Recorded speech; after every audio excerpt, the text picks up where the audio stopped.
అవును, మేము చూసాం నిన్న ఆయన చంద్రబాబు నాయుడు గారు మాట్లాడిన మాటలు అవి. ఈ జైల్లో 50-60 రోజులు ఎంతో ఉండి ఆ తర్వాత వచ్చాక బయటకు వచ్చాక తొలిసారి మీడియాతో మాట్లాడబోతున్నాడు అని వాళ్ళంతా నిన్న ఐ థింక్ మీకు ఇన్వైట్ పంపింది. ఆ తర్వాత అవి కూడా చూసాం. చూసిన తర్వాత మేము అనుకున్నది ఏంటంటే ఇంకా ఎన్నికలు రాబోతున్నాయి కదా త్వరలో, దానికి సంబంధించి తన పార్టీ గురించి ప్రజలకు ఏం చేశారు, లేదా గతంలో ఏం చేశారు 14-19 మధ్య, లేదా ఏం చేయాలనుకుంటున్నారు అది చెప్తాడేమో అని అనుకున్నాను. ఆయన చూస్తే మొత్తం నేను మొన్న చెప్పిందే, మేము ఏదైతే చేస్తున్నామో వాటిని రోజు పెట్టుకుని చూస్తున్నట్టున్నాడు. ఏదైతే జగన్మోహన్ రెడ్డి గారు ఈ 4.5 ఏళ్ళు చేశారో దాని మీద అభూత కల్పనలతో నోటికొచ్చినట్టు వాళ్ళ మీడియాలో పచ్చ మీడియాలో రాసిన వాటిని తీసుకొని దాని మీద ఒకటి బిల్డ్ చేస్తూ వచ్చిన నెరేటివ్, ఏదైతే అభివృద్ధి కానీ సంక్షేమం కానీ బ్రహ్మాండంగా జరుగుతూ వస్తున్నాయి అనేది 5 కోట్ల మంది ప్రజలు చూస్తున్నది వాస్తవమే. 1,60,00,000 కుటుంబాలలో హౌస్ హోల్డ్స్లో 1,47,00,000 కుటుంబాలకు నేరుగా ఏదో ఒక బెనిఫిట్ అందుతున్న నేపథ్యం ఈ 4.5 ఏళ్లలో ఉంటే, అలాగే ప్రతి విలేజ్లో కూడా కొత్తగా కనీసం అంటే 4 కొత్త బిల్డింగులు వచ్చి విలేజ్ స్కేప్ అంటే అక్కడ ఉన్న దీని స్ట్రక్చర్ మారిపోయిన నేపథ్యంలో, అలాగే గడప గడపకు పరిపాలన అనేది కళ్ళ ముందు కనపడతా అంటే, రాష్ట్రంలో 35 లక్షల ఎకరాలకు గతంలో ఎన్నడూ లేని రకంగా అసైన్డ్ ల్యాండ్స్తో సహా వివిధ రకాల రైతులకు హక్కులు లేని వాటి మీద సర్వ హక్కులు కల్పిస్తూ ఈ ప్రభుత్వం నిర్ణయం తీసుకుని అమలు చేస్తుంటే, అంటే ఆ హక్కులు ఇవ్వడం అంటే వాటి వాల్యూ పెరిగిపోయింది ఒక్కసారి. 31 లక్షల ఇంటి స్థలాలు, దాని విలువ మాత్రమే 70,000 కోట్ల పైన ఉండేది. అది అక్క చెల్లెమ్మ పేరు మీద జగన్మోహన్ రెడ్డి గారు ఇచ్చిన నేపథ్యం. 20 లక్షల ఇళ్ళు పైగా కన్స్ట్రక్షన్, అందులో 5 లక్షల ఇళ్ళు ఆల్రెడీ అయిపోయాయి. ఇంకొక 5 లక్షల ఇళ్ళు జనవరికి పూర్తి చేయాలని తలపెట్టి జరుగుతుంటే, రాష్ట్రంలో ఉన్న 16,000 కోట్లతో మొత్తం నాడు నేడు కింద పాఠశాలల రూపం మొత్తం మారిపోయి ఇంగ్లీష్ మీడియం వచ్చి, బైలింగల్ టెక్స్ట్ బుక్స్ వచ్చి, డిజిటల్ క్లాస్ రూమ్స్ వచ్చి, ఒక పేదలకు అదేదో అందరి మానుపండుగా ఉన్న విద్య అనేది పూర్తి ఆత్మవిశ్వాసంతో కాన్ఫిడెన్స్తో కార్పొరేట్ విద్యకు ధీటుగా వాళ్ళు స్కూళ్ళకి వెళ్తుంటే, స్కూళ్ళ రూపురేఖలన్నీ మారిపోతే, ఆసుపత్రులు స్వాతంత్రం వచ్చాక 11 మెడికల్ కాలేజీలు ఏమిటి ఇప్పుడు మరి 17 కొత్తగా యాడ్ అవుతుంటే, అన్నిటికీ నిన్నటికి నిన్న స్వాతంత్రం తర్వాత ఇప్పటి వరకు ఎవరూ పట్టించుకొని ఉద్దానం కిడ్నీ వ్యాధిగ్రస్తులకు సంబంధించిన సమస్య బహుశా లక్షల మంది చనిపోయి ఉంటారు ఇప్పటికీ. ఇంకా అదొక సోషల్ ప్రాబ్లం అయిపోయి అక్కడ పిల్లల్ని ఇచ్చేవాళ్ళు కూడా, పెళ్ళిళ్ళు చేసుకునే వాళ్ళు కూడా బయట నుంచి ఊరు రాని పరిస్థితి ఉంది. దానికి శాశ్వతంగా పరిష్కారం 14-19 మధ్య ఈయన చంద్రబాబు ఉన్నాడు, అప్పుడేం చేయలే. ఆ రోజు ఈయన దత్తపుత్రుడు ఉద్దానం గురించి నేను క్యాంపెయిన్ అన్నాడు, ఆయన ఈరోజు ఏం నోరెత్తట్లా. దాదాపు 800 కోట్లు పెట్టి అక్కడ శాశ్వతంగా దానికి పరిష్కారం చూపి నిన్ననే దాని ప్రారంభం ముఖ్యమంత్రి జగన్మోహన్ రెడ్డి గారు చేసిన నేపథ్యం. ఆర్టీసీ అసలు ఎవరు కలుపుతారనుకొని దీన్ని మెర్జీ చేసి 50,000 కుటుంబాలకు 50,000 మందికి అట్లా ఆ రకమైన ఏదైతే వాళ్ళ చిరకాల వాంఛ ఆకాంక్ష ఉందో తీర్చిన జగన్మోహన్ రెడ్డి గారు చేసిన నేపథ్యంలో, మేము వచ్చేసరికి 4 లక్షల ఉద్యోగాలంటే 2,10,000 శాశ్వత ఉద్యోగాలను మళ్ళీ సృష్టించిన నేపథ్యంలో ఇంత రికార్డు. నేను ఇంతకుముందు అన్నట్టు 1,60,00,000 కుటుంబాల్లో 1,47,00,000 కుటుంబాలు నేరుగా బెనిఫిట్ పొందుతున్న నేపథ్యం. ఈయన ఎవరికి చెప్తున్నాడు కథలు చంద్రబాబు నాయుడు? ఎక్కడ ఏమీ జరగలేదు, అభివృద్ధి జరగలేదు, ఇంకోటి లేదు అని చెప్పడానికి ఏమీ లేదు. ఎందుకంటే ప్రతి ఒక్క కుటుంబంలోనూ ఏదో ఒక రకమైన బెనిఫిట్ పొందిన. పోనీ 14-19 మధ్య నేను ఇది చేసి ఏం చేసావో చెప్పు స్వామి, అవి చెప్పు, మీరు చేసినవి, ఇదిగో నేను ఇది చేశానని ఒక్కటి చెప్పండి అంటే ఎందుకు చెప్పలేకపోతున్నాను? నేను ఇంతగా స్ట్రెస్ పెట్టి ఎందుకు అంటున్నానంటే, రిమోట్ పాస్ట్ కాదు, 14-19 అందరి మస్తిష్కాల్లో ఇంకా ఫ్రెష్గా ఉంది. చంద్రబాబు నాయుడు ఏమీ చేయకపోగా రాచి రంపాన పెట్టాడని అందరికీ తెలుసు. తుఫాను కరువులు ఆయన హయాంలో వచ్చిన ప్రతి సందర్భంలోనూ అసలు ఎప్పటికి లెక్కలు తేల్చేవాళ్ళు, అసలు ఇన్పుట్ సబ్సిడీలు ఎప్పుడు ఇచ్చేవాళ్ళు, అది వచ్చేసరికి వాళ్ళ పరిస్థితి ఏమయ్యేది, లెక్కలు తీయమనండి, చెప్పమనండి ఒకసారి. ఇదిగో ఫలానా తుఫాను వచ్చినప్పుడు నేను ఇమ్మీడియట్ ఇంత పే చేశాను, ఇదిగో ఇది చూపమనండి. లేదా కరువు వచ్చినప్పుడు ఇదిగో నేను ఇంత చేశాను చెప్పమనండి. ఈ ప్రభుత్వం, జగన్మోహన్ రెడ్డి గారి ప్రభుత్వం నిన్నటికి నిన్న నేరుగా ప్రతి కలెక్టర్కు ఇమ్మీడియట్ అమౌంట్ దగ్గర పెట్టి జిల్లా కలెక్టర్ తక్షణ సాయం కావాల్సినవన్నీ అందించడం, ఇంకా కేంద్రాలకు, తుఫాను కేంద్రాలకు రాకుండా అఫెక్ట్ అయితే వాళ్ళకు కూడా 2,500 రూపాయలు అడిషనల్గా ఇచ్చి ముందు మానవత్వం ఉన్న ప్రభుత్వంగా రుజువు చేసుకోండి. మళ్ళీ నేను వచ్చేసరికి, జనంలోకి వచ్చేసరికి మా కలెక్టర్ బాగా పనిచేశారని సంపాదించుకోండి అని ఫ్రీడమ్ ఇచ్చి పనిచేయించిన ప్రభుత్వం ఇటుపక్క ఉంటే, ఈ పెద్ద మనిషి సెంటర్కి రాస్తాడు 22 లక్షల ఎకరాలు. ఏం లెక్కలే వీరకం, తలకాయ ఉండి రాసేవేనా అవి? 10,000 కోట్లు రాసి అయిందేం పోయింది?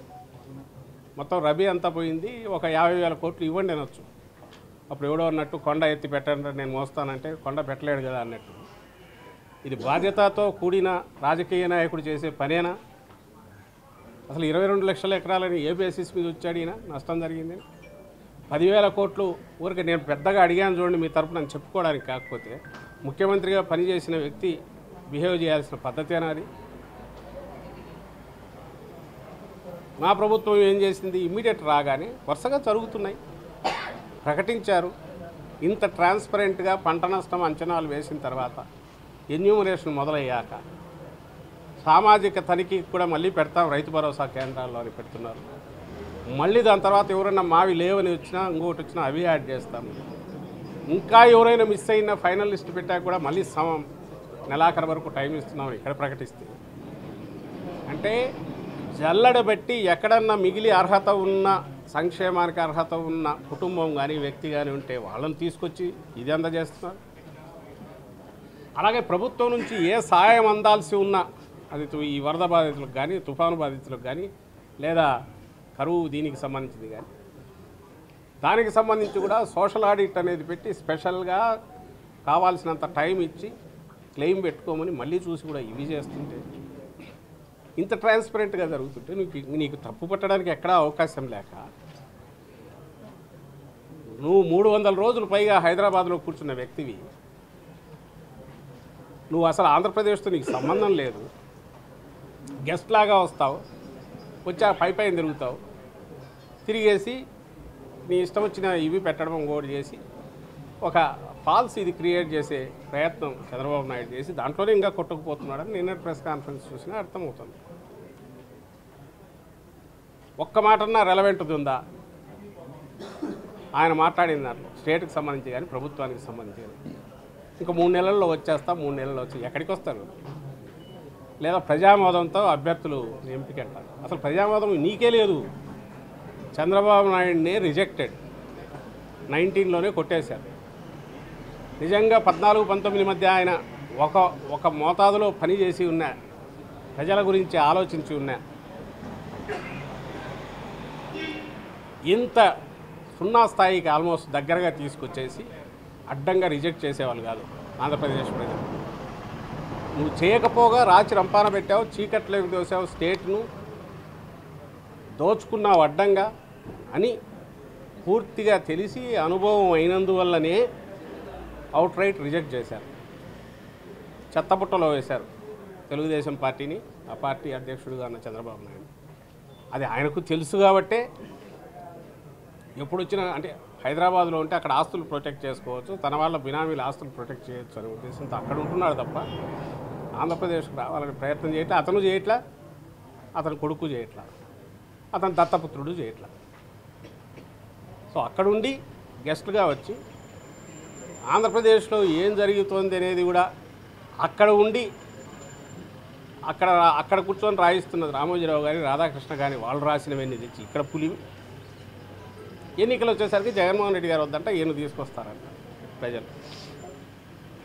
సరే పగటి కళలు కంటున్నాడా అనుకుంటే అది కూడా దాటిపోయినట్టున్నాడు. నాకు అనుమానం వస్తుంది ఈయన ధీమా. ఈయన మనం సినిమాల్లో చూస్తుంటాం, ఇంకా దెబ్బలు తిని తిని తిని అంతా అయిపోయినా కూడా ఆ విలన్ ఎన్నో కూర్చొని క్షుద్ర పూజలు చేస్తూ అంటాడు, చేతబడులు చేస్తూ అంటాడు. ఇంకా ఏదో కుట్ర పని ఏం చేయొచ్చో చూస్తూ అంటారు. బహుశా అలాంటివి ఏమన్నా మొదలు పెట్టాడేమో. లాస్ట్ ఎలక్షన్స్ ముందు ఆ కనకదుర్గమ్మ గుడిలో అక్కడ పోయి క్షుద్ర పూజలు చేయించినట్టున్నాడు. ఇప్పుడు కూడా చేస్తున్నట్టున్నారు. ఏదో తాంత్రిక పూజలు ఇవి చేస్తున్నట్టున్నారు. వాటి మీద నమ్మకంతో ఏమైనా మాట్లాడుతున్నాడేమో అర్థం కావట్లేదు. జగన్మోహన్ రెడ్డి గారిని ఎందుకు వద్దనుకుంటారు జనం? నిన్ను ఎందుకు కావాలనుకుంటున్న దానికి ఒక రీజన్ లేదు. జగన్మోహన్ రెడ్డి గారిని వద్దనుకోవడానికి కూడా ఎలాంటి రీజన్ లేదు. పైగా ఈయన ఉంటేనే మాకు ఇవన్నీ జరుగుతాయనే ధీమాతో ఉన్నారు కాబట్టి, జనం ఆ నమ్మకంతో ఉన్నారు కాబట్టి మేము ఎక్కడ పోయినా, పార్టీ ఎక్కడికి పోయినా రెస్పాన్స్ అంత ప్రమాణంగా వస్తుంది. ఇంకా అభ్యర్థుల గురించి, మార్పుల గిర్పుల గురించి అవాకులు చివాకులు పేలుతున్నాడు ఆయన. అసలు నువ్వు ఎక్కడి నుంచి పోయినావు? నువ్వు పోయి బీసీ సీట్లు ఎందుకు పోయినావు? చంద్రగిరి రోజులు కుప్పం ఎందుకు పోయినావు?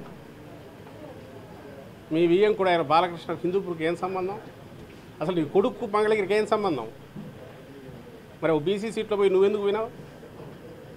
మేము అక్కడ ఒక బీసీని పెడుతున్నాం, నువ్వెందుకు పోయినావు? బీసీ సీట్లో నీ కొడుకు ఉన్న బీసీ అభ్యర్థిని తీసేసి నువ్వెందుకు పోయినావు అక్కడికి? నీ కొడుకుని ఎందుకు తీసుకెళ్ళావు?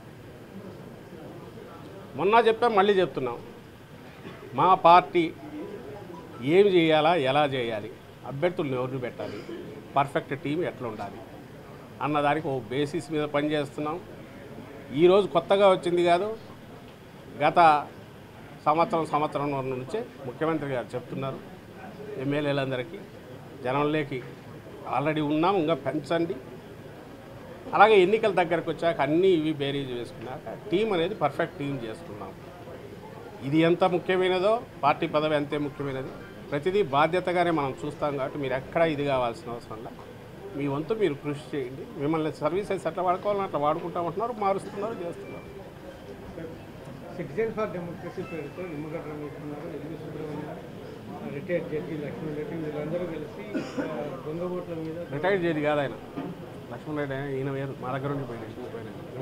ఆయన పేరు ఏదో భవానీ ప్రసాద్. వీళ్ళందరూ కలిసి సిటిజన్ ఫర్ డెమోక్రసీని పెట్టుకుని కంప్లైంట్ చేశారు. తర్వాత సమావేశాలు పెట్టుకుని ఇదే ఈ అవుట్ఫిట్ కూడా దాని గురించి కూడా చెప్పాలి.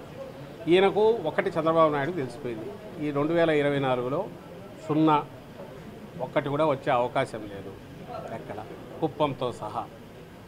దీనికి ఒక ఇంటర్ప్రిటేషన్, ఒక నెరేటివ్ కావాలి ఆయన రేపు చెప్పడానికి. ఫస్ట్ అందువల్ల కొండకు ఇంటర్వ్యూట్లు అయినట్టు లాగుతున్నాడు వేసి. నేను ఇంతకుముందు అంటే క్షుద్ర పూజలు చేసుకుంటున్నాడో ఏం చేస్తున్నాడో తెలియదు, కానీ అవన్నీ పనిచేసి ఏదో అయిపోయి నేను అవుతానా అనేది ఆయన కోరిక, ఆయన అత్యాశ. కాని పక్షంలో ఒక ఆర్గ్యుమెంట్ ఉండాలి కదా, దాన్ని కూడా రెడీ చేసుకుంటున్నాడు. అందుకోసమే పూర్తిగా అత్యంత పారదర్శకంగా పాలన జరుగుతున్న, పారదర్శకంగా ఎందుకంటున్నా అంటే దానికి సిస్టమ్స్ అట్లా చేశారు జగన్మోహన్ రెడ్డి గారు. ఎక్కడ విచక్షణ అనేది చేతిలో పెట్టుకోకుండా కిందికి ఇచ్చారు, డిస్క్రిప్షన్ పవర్స్ లేకుండా. అండ్ ఎక్కడ ప్రతిదీ డీబీటీ ద్వారానో నేరుగానో అర్హతలు ఫిక్స్ చేసి దాని ప్రకారం ఫిక్స్ చేశారు, శాచురేషన్ బేసిస్ మీద పోతున్నారు. సో ఇంకెక్కడ డిస్క్రిప్షన్కి కానీ అవినీతికి కానీ అవకాశం లేని రకంగా ఫుల్ ప్రూఫ్ సిస్టమ్ ఏర్పాటు చేసి డోర్ స్టెప్స్ దగ్గర పాలన తీసుకెళ్ళాక ఇంకా దీనికి సంబంధించినంత వరకు ఏమి చెప్పాలో తెలియక తాను ఏ పనికిమాలిన పనులు చేశాడో ఆయన హయాంలో కానీ, లేదా చేయాలనే లోపల ఉండే బుద్ధులన్నీ అవన్నీ తెచ్చేసి మా ప్రభుత్వం మీద, జగన్మోహన్ రెడ్డి గారి ప్రభుత్వం మీద వేసి పులిమి రోజు బ్యానర్ స్టోరీస్ చేసుకుంటూ కొడుతున్నారు. ఈనాడు, జ్యోతి, ఆ మిగిలిన తోక మీడియా ఏది ఉంటే రేపు పచ్చ మీడియా, వాటినే పిలిచి వాటినే మళ్ళీ రోజు ఐసోలేటెడ్ కేసు ఎక్కడో ఒకటి జరిగి ఉంటుంది సిస్టంలో పొరపాటు వల్ల, ఇంకో దాని వల్ల. దానికి కూడా కరెక్టివ్ పని మేము చేసినా సరే అలాంటివి తీసుకొని ఇవన్నీ కలిపి ఘోరాలు జరిగిపోతున్నాయి, ఇవి జరిగిపోతున్నాయి అనే ఒక పిక్చర్ వర్చువల్ ఇది క్రియేట్ చేస్తున్నారు. రెండవ పక్క ఈ మధ్య ఎందుకు ఇంతగా మొదలు పెట్టారని చూసాం. ఒక పక్క నిన్ననే మా ఎంపీలు వెళ్ళి, పార్టీ ఎంపీలు సిఈసి కూడా రిప్రజెంటేటివ్ సబ్మిట్ చేశారు. మీడియాకు మీకు వచ్చి ఉంటుంది, మీరు గమనించి ఉంటారు. నేరుగా పార్టీ నుంచి లింక్ చేసి గతంలోనే మేనిఫెస్టోని పెట్టింది నేను చూపించాను, నిన్నటి దాంట్లో కూడా వాళ్ళు పెట్టారు. ప్రతి వారిని మ్యాపింగ్ చేసి, ప్రొఫైలింగ్ చేసి, క్యాష్తో సహా పట్టుకొని ఏవైతే వైఎస్ఆర్సీపీ ఉన్నాయో 14-19 మధ్య ఏం చేశారో మళ్ళీ అది చేసే ప్రయత్నం చేస్తారు. ఒక పక్క వాళ్ళది చేస్తూ, అలాగే వాళ్ళు ఎవరో నిన్న కూడా అది బయటకు వచ్చింది, కోనేరు సురేష్ అని ఒక వ్యక్తి ఎవరినో పెట్టుకున్నారు. అతను లక్షలు తీసుకెళ్ళి పడేస్తున్నాడు, డంప్ చేస్తున్నాడు ఈసీ వాళ్ళ మీద. వాళ్ళు కిందికి పంపించి చెక్ చేస్తే జిల్లాల్లో అందులో చాలామంది లైవ్ ఓట్లు ఉన్నాయి. ఎవరు టార్గెట్ పెట్టి చేస్తున్నారంటే వైఎస్ఆర్సీపీ ఓట్లని వాళ్ళు అనుకుంటున్నది, న్యూట్రల్ ఓట్లు అనుకున్నారో ఏదో మొత్తం మీద చేసి ఒక ఇంప్రెషన్ క్రియేట్ చేసే ప్రయత్నం చేస్తున్నది వాళ్ళు. హైదరాబాద్లో తెలంగాణ ఎలక్షన్లు కాగానే ఎక్కడ కౌంటర్లు పెట్టినా మీ మీడియాలో మీరే చూపించారు చాలామంది. ఐ థింక్ వీళ్ళు అయితే సూపర్లే, వీళ్ళు ఇక్కడ ఉండింటారు కదా, ఈనాడు జ్యోతి ఏబిఎన్ వాళ్ళు ఉండింటారు, వీళ్ళు చూపించారు. కౌంటర్లు పెట్టి మరీ రండి అక్కడ వేసినాం కదా ఆంధ్రాకు పోదాం అనేది పెడుతున్నారు.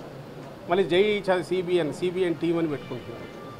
బరి తెగించి తెలంగాణలో అయిపోయి 4 నెలల్లో ఇక్కడ వస్తుండగా అక్కడ ఇంకా పదండి మనం అక్కడ వేస్తామని కౌంటర్లు పెట్టి ఓటర్లను తీసుకొచ్చి ఇక్కడ రిజిస్ట్రేషన్ చేయించే ప్రక్రియ ఒకటి మొదలు. ఇక్కడ ఇంకో పక్కేమో ఇంటింటికి పోయి పర్సనల్ డేటా కూడా తీసుకొని దాంతో లింక్ చేసి ప్రొఫైలింగ్ చేసి వాళ్ళను మీకు సంవత్సరానికి 6 లక్షలు వస్తుంది, 7 లక్షలు వస్తుంది, మా బాబు వస్తే జూన్ 24 నుంచి వస్తుందని కూడా డిక్లేర్ చేసి యాజ్ ఇఫ్ వీళ్ళు డిక్లేర్ ఆల్మోస్ట్ అయిపోయినట్టు చంద్రబాబు హామీ కూడా పెట్టి అది ఒకటి చేస్తున్నారు మోసం. ఇంకో పక్క ఉన్న ఓట్లు తీసేయండి అని చెప్పి లక్షలు తీసుకెళ్ళి అక్కడ ఇస్తున్నారు. బయట ఇంతకుముందు మీరు అడిగినట్టు సిటిజన్స్ ఫర్ డెమోక్రసీని ఇంకో పేరుతో బోగస్ పెట్టి ఎక్కడెక్కడ ఉండే వీళ్ళందరినీ కూడా తీసుకొచ్చేసి దాంట్లో పెట్టి వాళ్ళు అంతకుముందు ఏదో పదవుల్లో ఉంటారు కాబట్టి దానికి ఒక రెస్పెక్టబిలిటీ వచ్చింది.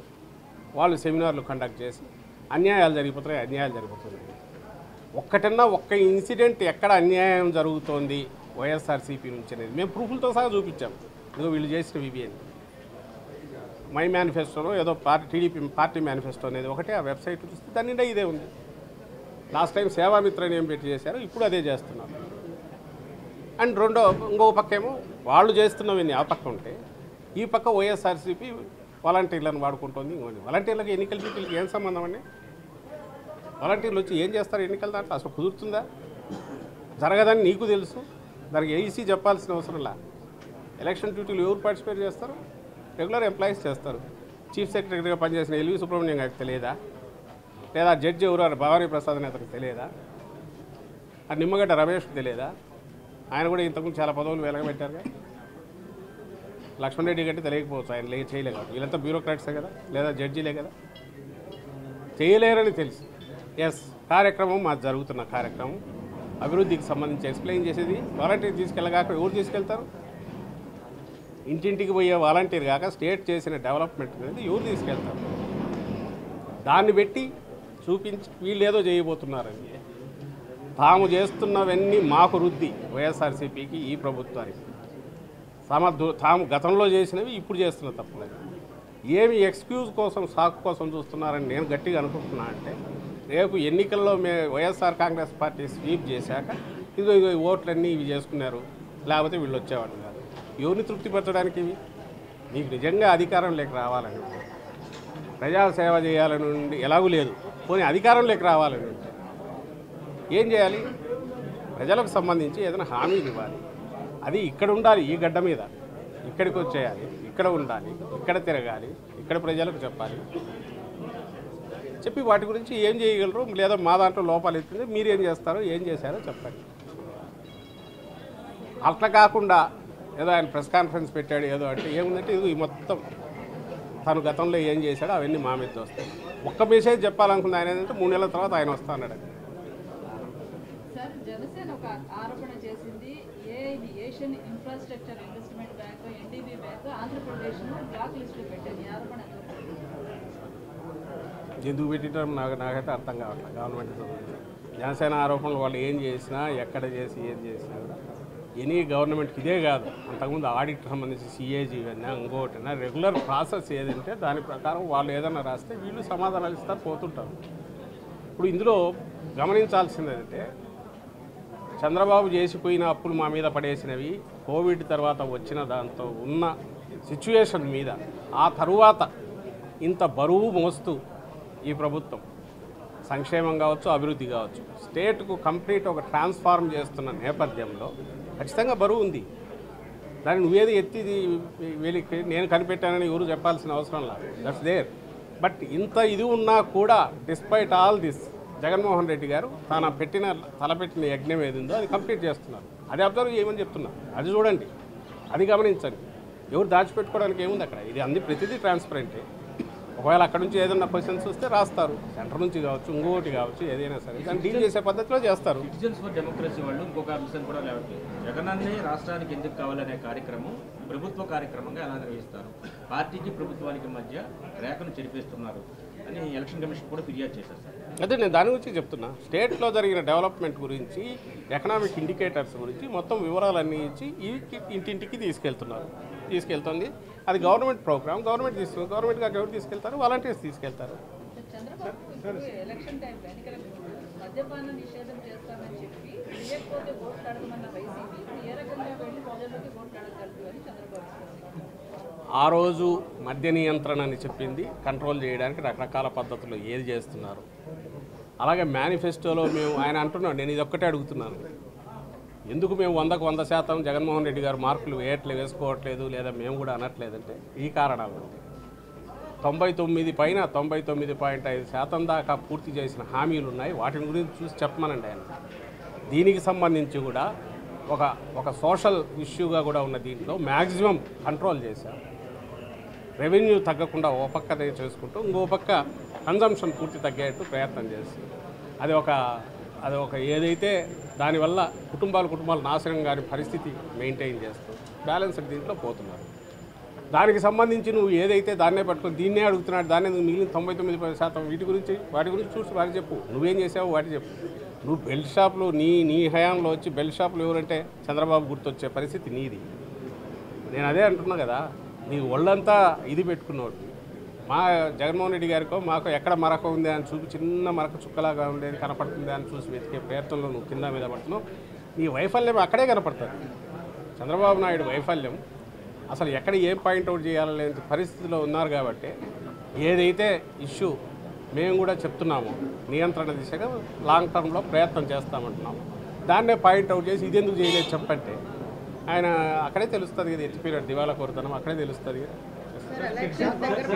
డెమోక్రసీ అనేది చంద్రబాబుని పూర్తిగా ఆయన చేత ఆయన కోసం పెట్టబడిన సంస్థ అది. వాళ్ళందరూ కూడా అటుండే వాళ్ళని చూస్తే ఉన్నట్టుండి ఎట్లా పుట్టుకొస్తారు చెప్పండి నాకు. వాళ్ళకి ఒక్కసారి ఎక్కడ లేని ఆలోచనలన్నీ వచ్చి నలుగురు భావసారూప్యం కలిగిన వ్యక్తులందరూ అక్కడికి వచ్చి కూర్చొని దానికి ఎట్టి వాళ్ళు కపిల్ సిబ్బాల్లో ఎన్నో ఎంగేజ్ చేశారంటేనే అర్థం అవుతుంది కదా. ఎల్వి సుబ్రహ్మణ్యం గారికి కుదురుతుందా? అంత డబ్బులు పే చేయగలరా? వాళ్ళ ఫీజులు ఎంత? సుప్రీంకోర్టులో వేసిన దాంట్లో ఐ థింక్ కపిల్ సిబ్బాల్ని అనుకుంటారు, అభిషేక్ సింగ్ ఎవరో మొత్తం మీద టాప్ నాచ్ లాయర్నే పెట్టారు. వాళ్ళ ఫీజులు కోట్లల్లో ఉంటాయి. మరి అక్కడ ఉండే వాళ్ళల్లో జస్టిస్ భవానీ ప్రసాద్ గారు కానీ, నిమ్మగడ్డ రమేష్ గారు కానీ, ఎల్వి సుబ్రహ్మణ్యం గారు కానీ, ఆయన లక్ష్మణ్ రెడ్డి గారు కానీ వాళ్ళే కనపడుతుంటారు. ఈ నలుగురు వీళ్ళకి ఏమన్నా అంత శక్తి ఉంటే మరి వాళ్ళ ఐటీ రిటర్న్స్ అవి పెట్టి ఇదో మేమే చేసామని చూపు మనకి అభ్యంతరం చేసేసి. అభ్యర్థుల మార్పుల విషయంలో మీరు క్లియర్గా ఒక మాట చెప్తున్నారు, పర్ఫార్మెన్స్ బేస్డ్ అన్నారు. కేవలం ఇప్పుడున్న ఎమ్మెల్యేలను మార్చడం వల్ల పర్ఫార్మెన్స్ బేస్డ్ అయినప్పుడు ఈ ఎమ్మెల్యేలు ఇంకో ప్లేసులో పెట్టడం వల్ల ఆ పర్ఫార్మెన్స్ అక్కడ వర్కౌట్ అవుతుందని భావిస్తుంది party. Performance in the sense local conditions పెట్టి ఉండొచ్చు, దీని వల్ల వీళ్ళ రిక్వైర్మెంట్ ఇంకో దగ్గర అయితే బాగుంటుండొచ్చు. వీటికి సంబంధించి అన్ని బేరీజ్ వేసుకుని మేము పెట్టుకుంటున్న టీమ్ ప్లేయర్స్ అబ్బాయి, ఇది మా టీం, ఇది జగన్మోహన్ రెడ్డి గారు చంద్రబాబును పెట్టుకోమని వద్దనే అన్నాడు. చంద్రబాబు నాయుడు అదే నేను ఇంతకుముందు అన్న ప్రజామతం ఆయనకే లేదు, వాళ్ళకే దొరుకుతుంది కానీ అది చూసేది ఏముంది. మళ్ళీ ఎవరికి చెప్పడానికి రహస్యం అంట, ఏమో ఓపెన్ ట్రాన్స్పరెంట్ పెట్టచ్చుగా. జగన్మోహన్ రెడ్డి గారు ఆ రోజు చెప్పారు, ఈరోజు చెప్పారు, ఎక్కడన్నా అవకాశం ఇచ్చిన చోట వేరే చోట అడ్జస్ట్ చేస్తాం లేదా పార్టీలో వాడుకుంటామన్నాక అంతా అయ్యాక 175 మందిని వైఎస్ఆర్ కాంగ్రెస్ పార్టీ చాలా ధీమాతో ఆత్మవిశ్వాసంతో పెట్టిందా, తడబడుతూ పెట్టిందా, కింద మీద పడి డెస్పరేట్గా పెట్టిందా అనేది మీరే చూస్తుంటారు. మేము అనుకోవడం అయితే కూల్గా చేస్తున్నాం, దాని క్యాలిక్యులేషన్స్ వీలైనంత చేస్తున్నాం, ఇంటర్నల్ డిస్కషన్స్ జరుగుతూనే ఉంటాయి. ఓవర్ నైట్ చేసింది కాదు, హఠాత్తుగా ఏదో లేచి ఏదో చేయాలని చేసింది కాదు, ఓవర్ ది పీరియడ్ జరుగుతూ వస్తున్నాయి. వీటిలో చేంజెస్ ఉంటాయి, మళ్ళీ ఇది అవుతాయి, ఆఖరికి వచ్చేసరికి ఒక టీం వస్తుంది. అటువైపు ప్రజలకు ఇవ్వాల్సింది ఏంది? మేమైనా తెలుగుదేశం పార్టీ అయినా ఇక్కడ అల్టిమేట్ నేను ఆయన అనడము చంద్రబాబు నాయుడు లేకుంటే ఆయన కింద ఉండే వాళ్ళ మమ్మల్ని అనడమో కాదు. మేము అడ్రస్ చేసినా, తెలుగుదేశం పార్టీ అడ్రస్ చేసినా, చంద్రబాబు నాయుడు గారు చేసినా, మేము చేసినా ప్రజలకు అర్థం కావడానికి మా వాదన మేము వినిపిస్తున్నాం, ఆయన వాదన ఆయన వినిపిస్తున్నాం. మాకు తెలిసి ప్రజలకు సంబంధించిన వరకు వైఎస్ఆర్సీపీ చాలా నిబ్బరంగా ధీమాతో ఆత్మవిశ్వాసంతో అడుగులు వేస్తున్నట్టు కనపడుతుందని మేము అనుకుంటున్నాం. రేపు పర్ఫెక్ట్గా టీంని దించుతాం. నువ్వు దించు, నువ్వు పెట్టు, వాళ్ళనే పెట్టుకోవద్దనిలే. లాస్ట్ 175 మంది ఉంటే వాళ్ళు నీ దగ్గర పెట్టుకో. ఆ 175లో ముందు నీ దత్తపుతోటికి ఎన్ని ఇస్తున్నావు చెప్పు. సార్ ఇంకొక ప్రచారం సార్ అదే నేను అదే అంటున్నా కదా. మరి ఆయనకు కావాల్సింది అదే కదబ్బా, ఏడుపు ఎందుకు మళ్ళీ ఆయనకు? 100 మందికి ఇప్పుడు నిజంగా మేము ఎంతమందిని మార్చినా మా వల్ల కాదనుకుంటే, మేము ఇంకా అయిపోయినాం, మార్చే కొద్దిగా ఇది ఊబిలో పడినట్టు పదాం అనుకుంటే, ఈ షుడ్ ఫీల్ హ్యాపీ, సెలబ్రేట్ చేసుకోమను. ఎందుకు దాని గురించి అంత బాధపడడం? వైసీపీ ఈసారి 100 టికెట్ల పైగా బీసీలకి కేటాయించాలి అనే ఒక ప్రస్తావన జరుగుతుంది. నిజమేనా సార్? నిజంగా అంతమంది మీరే ఎవరైనా చెప్తానరా? ఎవరన్నా అంటే చంద్రబాబు నాయుడు చెప్పిస్తున్నట్టున్నారు కదా. ఆయన ఎవరో ఏదో ఇక్కడ ఎవరో ఉన్నారు, మీరు అంటే ఏదో ఇంతకుముందు అన్నిందే ఎవరో అడిగారు మద్య నిషేధం అని చెప్పినారు, అదొక్కటే అడుగుతున్నా అన్నట్టు. మాకు పరీక్షలు ఎన్ని పెట్టాలా, ఏం చేయాలనేది మన బీసీల దగ్గర, ఎస్సీల దగ్గర, లేదా మహిళలకు సంబంధించో, ఎస్టీల దగ్గర, మైనారిటీలో అక్కడ మా క్రెడెన్షియల్స్, జగన్మోహన్ రెడ్డి గారి క్రెడెన్షియల్స్ ప్రూవ్ చేసుకోవాల్సిన అవసరమో, దాని గురించి చెప్పుకోవాల్సిన అవసరం ఉంది అయితే మేము అనుకోవట్లేదు. నువ్వు తిప్పలు పడాలా, చంద్రబాబు నాయుడు పడాలా, ఆయన మోసేవాళ్ళు పడాలా, దానికి సంబంధించి తిప్పలు పడాలా. ఎట్లా ఇదిగో మేము కూడా ఉన్నామని చెప్పడానికి వాళ్ళు తిప్పలు పడాలి. మాకు ఆ అవసరం లేదు, దాని గురించి పెద్ద మేము ప్రూవ్ చేసుకోవాల్సింది ఉందని నేను అనుకోవట్లేదు. కావాలని నువ్వు ఇంతే చేసినావు, 90 చేసినావు, ఆ 10 ఎందుకు చేయలే? నువ్వు 10 చేయలే కాబట్టి 100 ఫెయిల్ అనే తలకాయ లేని మాటలో, లేదా కావాలని విషపూరితమైన ఆలోచనలతో చేసే మాటల గురించి మేము సమాధానం చెప్పాల్సిన అవసరం ఉంది. ఎస్సీ బీసీలకు ఎంతో మేలు చేసాము, ఆ సీట్లే ఎక్కువగా మారుస్తున్నారని చెప్పి ఎస్సీలకు బీసీలకు ఎంతో మేలు చేసామంటున్నా వైసీపీ. ఆ స్థానాల్లో అదేనబ్బా, ఈయన ఒక అనలిస్ట్ లాగా తయారైనట్టున్నాడు. డిబేట్లో కూర్చోమనండి. ఏబిఎన్లో ఈ మధ్య కొంతమంది ఖాళీ ఉన్నట్లేదు. ఏబిఎన్ ఎవరు ఇక్కడ మీరు చెప్పండి, మీ వాళ్ళకు చెప్పేసి అక్కడ డిబేట్లకు అందరూ నువ్వేనా డిబేట్లకు పోతున్నట్లా చాలా తక్కువ ఉన్నట్టున్నారు. చంద్రబాబు నేను కూర్చోబెట్టుకుని, ఎందుకంటే ఆయన అనలిస్ట్ రోల్ ప్లే చేస్తానట్టున్నాడు కూర్చొని.